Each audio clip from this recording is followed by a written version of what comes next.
তপ্ত দুপুর, সূর্যটা যেন আজ আগুন ঢালছে। ব্যাংকের সামনে রিকশা থেকে নেমে এক ভদ্রলোক বললেন, চাচা 10 মিনিট দাঁড়ান, আসছি। ঘড়ির কাঁটা 1 ঘন্টা পার হলো, কিন্তু লোকটা ফিরল না।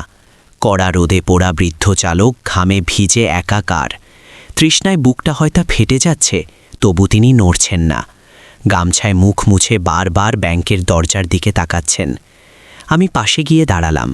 চাচা, এতক্ষণ কেন অপেক্ষা করছেন? রোদে তো শেষ হয়ে গেলেন। আমার কথা শুনে চাচা আমার দিকে তাকিয়ে মুচকি হাসলেন। সেই হাসিটা বুকের ভেতর গিয়ে লাগল। তাতে কোনো অভিযোগ নেই, আছে এক করুণ প্রত্যাশা। হয়তো মনে মনে ভাবছেন, লোকটা দেরি করছে, হয়তো দয়া করে কিছু বাড়তি টাকা দেবে। ওই সামান্য টাকার মায়ায় তাকে এই নরক সমরোদে 1 ঘন্টা দাঁড়িয়ে থাকার শক্তি দিয়েছে।